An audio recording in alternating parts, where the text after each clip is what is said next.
Antonio Today, the only local news station with nonstop news. It is what we do. Good morning, Nonstop News starts right now. We're the only TV station in town commercial free until the top of the hour. We have you covered this morning, including a look at traffic with David Mendoza and a look at your weather with Jeannette. Good morning, Jeannette. Good morning. And it is cooler outside this morning. Some kiddos and parents may be reaching for the sweaters, especially in the hill country, because that's where temperatures are starting off in the 60s. After yesterday's storms, the air has cooled down a bit. This is how much cooler it is compared to 24 hours ago. About 4 to 5 degrees cooler from the hill country to San Antonio, 13 degrees cooler in Del Rio. Let's take a look at the temperatures. So 60s over Scenic Oaks and Helotes, closer to 71 in Stone Oak. At the airport, we're seeing mid 70s, 74 degrees. Kerrville, Hunt, first day of school in Hunt, 66 degrees. Kerrville 67, Bernie at 68. That is very comfortable, but it's going to heat up. So make sure that you enjoy this morning. By midday, we're in the low 90s. And then this afternoon, we'll see a few more clouds. It'll be hot and humid. Forecast high between 99 and 100 degrees. 20% rain chance between 4 and 6 or 4 and 7 this evening. There could be a shower or a thunderstorm. Better rain chance tomorrow. In fact, some of the storms tomorrow, just like yesterday, could produce heavy rain and maybe some strong winds. We'll take a look at the impacts and track that weather maker. Your full forecast coming up in under 10 minutes. All right, Jeanette, thank you. A couple of things to look as we look at the TransGuide cameras. There is an accident on the east side 10, westbound 10. Near WW White. You're looking at 410 Blanco. There is a disabled vehicle not affecting traffic. Also, some construction along 35 North near Thousand Oaks. Let's see where David Mendoza is. He is in your South Texas Ford dealer Sky 4, and there are a lot of brake lights there. What's happening, my friend? Where are you? Hello and good morning. This is 35 North on the northeast side. This is between Walsham Road and Weidner Road. We have a big slowdown in the area because of these guys up here. They're blocking 2 lanes, forcing everybody down into 2 lanes. So again, this stretches back to Walsham Road, clears up around just after Weidner Road. We do have these lanes blocked. No accidents in the area, though. I'll keep you updated with what else I see. Back to you. Yeah, that's that construction we were talking about. All right, David, thanks. Fly safe. We'll check back in one last time before 7 a.m. 6:43 right now, happening in a few hours. Several organizations will be holding a press conference in support of Project Marvel. This is at 9 a.m. today at City Hall. Some organizations that will be there include Central San Antonio, downtown bar and restaurant operators, and the San Antonio Board of Realtors. We will be there. We'll have the very latest at noon and always online at news4sa.com. Also this morning, many parents of Camp Mystic flood victims will testify at a Texas House Committee meeting. This is the first time families will appear publicly before the legislature since the July 4th flooding. They plan to urge lawmakers to enact stronger safety standards to prevent future disasters. News 4 is covering this live beginning at 11 this morning. Well, the drama at the Capitol continues after an active shooter threat shut down the Capitol grounds last night. The evacuation pushed protest for State Representative Nicole Collier out onto the streets, but Ms. Collier stayed inside. She's been in there protesting since Monday. She hasn't left the House, refusing to sign the permission slip that would allow her to leave with a DPS escort. The Democrats who left the state for days to avoid a vote on the new map have been asked to sign that slip and have an escort follow them 24/7 until there is a vote on the issue. Now, Ms. Collier shared this picture on social media here of her sleeping at her desk.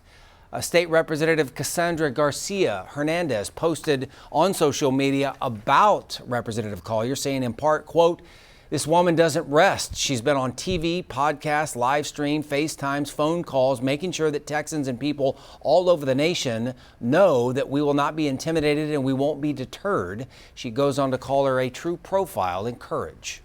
In a statement by Jean Wu, who spent the night on the floor with Collier, says in part, "We are grateful for the Texas Department of Public Safety troopers whose swift and professional response to today's security threat ensured that all representatives, staff, and members of the public were safe." Now, meanwhile, the Texas GOP sharing this poster on social media with a picture of Representative Collier in a TV saying Texans want their representatives to show up to work for them. But entitled AWOL Democrats think the Texas House is their reality TV show.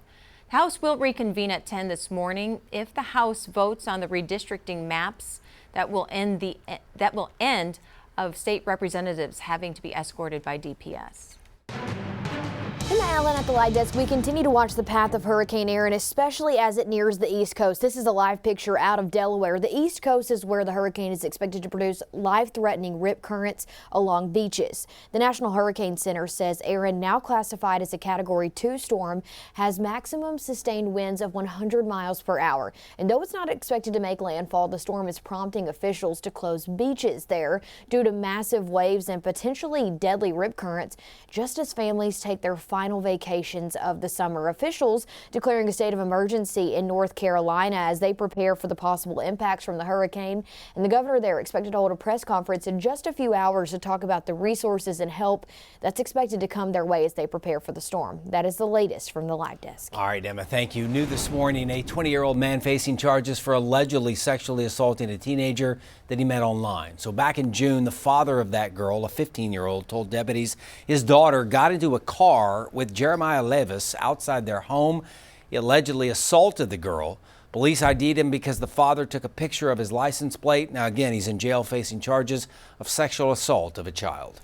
A man accused of sexually assaulting and murdering his ex-wife's grandmother is standing trial for a second time, nearly a decade after his arrest. Police say DNA evidence links R.C. Curtis to the brutal killing of Paula Boyd Curtis. Curtis's first trial in 2021 resulted in a mistrial after evidence was discovered during the proceedings.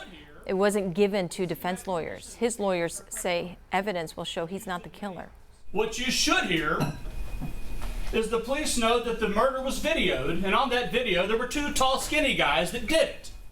If convicted, Curtis faces life in prison without the possibility of parole. Well, everyone is okay after two NEISD school buses crashed yesterday afternoon on 281 near Encino, Rio. 60 kids, or a little bit more than that, actually on board those two buses. But we are told that all the kids and the bus drivers are fine. No word what caused that crash. Uvalde CISD police officers went through active shooter training 2 months before the Robb Elementary School shooting, but that training left out some key lessons, ones that are now being required for every Texas officer. We dug deeper into that course, which was released in hundreds of documents from the district last week. Incident command and medical response are now core parts of training, but neither were actually included in that training session in that curriculum. That course has since been retired. Today, all officers must complete 16 hours of updated active shooter training every 2 years.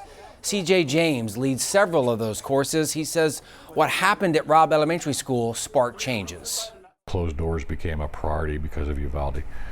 Secondary breach points, things like that became a priority because of Uvalde. There was obviously also a scramble in the hallways for a set of master keys, further delaying officers from getting inside. The News 4 I-team confirmed that each officer there within the Uvalde Police Department, Sheriff's Office, and School District Police have complied now with the new active shooter training requirements. Across Texas, the Senate has advanced a bill to ban the THC hemp products in the state. Senate Bill 6 passed 22-8 on its final reading with no deliberation on the floor.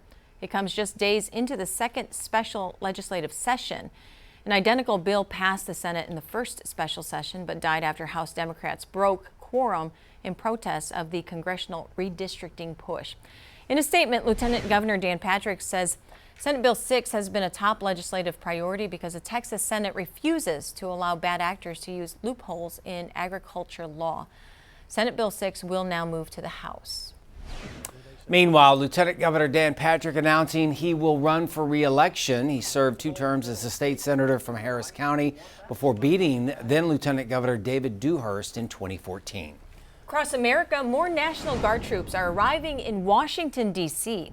President Trump declared a crisis in the capital despite dropping crime statistics. Troops from Louisiana, Mississippi, South Carolina, and West Virginia joined D.C. Guard members already on the streets of Washington. Oklahoma is implementing a new test for teachers coming from California and New York.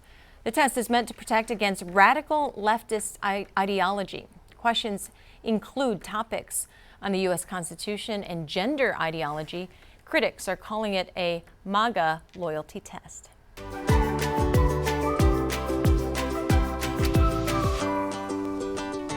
we are finally rolling out the last districts for the start of school, including one out at Comal ISD. It's a brand new elementary school. Very cool for those kiddos. News 4 San Antonio's Tawny Davis is live right now on the new campus to tell us everything parents can expect for their students and what they can expect for lunch. Hi, Tawny. I want to know what I want to have for lunch. I don't know about you all, but earlier we spoke with the principal, but now we're joined by first grade teacher, Miss Carrie Park. Thank you so much for joining us. And you look so cute today. Thank you for having me. We were talking earlier how you all are dressing so beautiful for this first week of school. So talking about preparations as a teacher, what was that like going into that first day yesterday? It's really been amazing. The campus at Mayfair is beautiful, and I feel like the staff has really come together in order to get our building and our classrooms ready for our new mountain lions yesterday, and it's just been amazing. And what's the best part about being a teacher, especially for those little ones?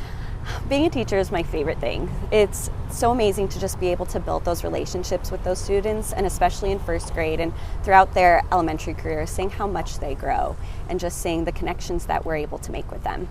I still remember my first grade teacher, so I know you all make a huge difference in their lives. So talk to us about the goals you have for your students. It's just the second day of school, but come that last day, what do you hope that they accomplish and you accomplish as well? Well, I really just hope that we're able to build like a really strong and supportive learning community with our new students. They're so excited to be here yesterday, and also just seeing the amount of growth that they're going to make all the way up until the end of the school year. Well, thank you so much. I am very excited for you all and for your students as well. So the kids are just arriving now, so we're going to go hang out with them, but for now I'm going to send it right back to you all. All right, everybody have fun and look good on their first day of school. Tawny, thank you. If you've been putting off that dental checkup, now is the time to plan. A local dentist office is now offering free services for Labor Day. So Monday, September 1st, Reese's Dental and Braces is hosting a 14th annual Labor of Love events from 8 a.m. until noon. You can get cleanings, fillings, simple extractions, and x-rays for free. And one lucky person will be selected for a braces giveaway. Man, that is a whole lot of money. That's awesome. Reese's has 2 West Side locations, one just outside of 410 near Culebra and Ingram, the other on Culebra and Williams Avenue near Woodlawn Lake Park. Now your certified most accurate 4-zone weather with meteorologist Jeannette. Well, there is more chances for showers and thunderstorms the rest of the week. Here's a look at how the storms will likely impact the area. So this afternoon, hot and humid with more cloud cover. There is a 20% rain chance between 4 and 6 especially. Watch for a couple showers or a thunderstorm. Tomorrow it does get more active. We'll get scattered showers and storms. Some spots could easily pick up another 1 to 2+ inches of rain. Strongest storms will produce frequent lightning along with brief high winds, which could cause some damage just like what we saw yesterday, and even more chances for those storms on Friday. Speaking of storms, we're seeing some active weather across the Oklahoma-Texas border. That is along the frontal boundary that I've been talking about, which is our next weather maker. As it gets closer to the area, it'll help to trigger more showers and thunderstorms. And let's track it. So this afternoon, it's mostly the hill country and points north that have the best chance of seeing rain. And then we'll see those showers and storms heading farther south going into tomorrow. Friday, 40% rain chance.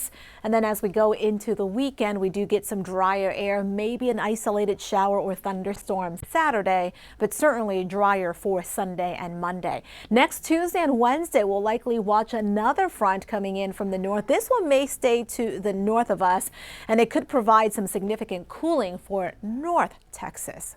As we go through the day, mostly sunny this morning, partly sunny this afternoon, 30% rain chance in the hill country later in the day, 20% for the rest of the area. Tomorrow morning, we'll start off with some clouds and maybe some rain out west, and then Thursday afternoon, scattered showers and thunderstorms. Roads will likely be wet tomorrow after school and after work. Make sure you download the free 4-Zone Weather app. All you have to do is search 4-Zone Weather. With that, you'll be able to track radar with the rain and thunderstorms. You'll also be able to check out the temperatures, and you can also just have the notifications turned on that app, and you'll get any watch or warning that is issued for your area. There were some severe thunderstorm warnings out west yesterday. Cooler this morning. It feels nice. No rain. but this afternoon it's going to warm up. 90 at noon. This afternoon we'll get up to about 99 to 100 degrees. Western zone 101, hill country, there goes that 30% rain chance, 20% in the eastern zone. Weather alert day tomorrow because of the risk for strong storms, 60% rain chance, 40% Friday, 20% Saturday as it dries out this weekend. It warms back up into the upper 90s. Here's the extended forecast for the other 3 zones. If you miss it here, you can get it online at news4sa.com. Just click on the weather tab. All right, thank you, Jeannette. 6:56. Let's take a look at on-time traffic. And here at 35, everything looks fine right now. Let's check in with your David Mendoza and your South Texas Ford dealer Sky 4. What are we looking at, David?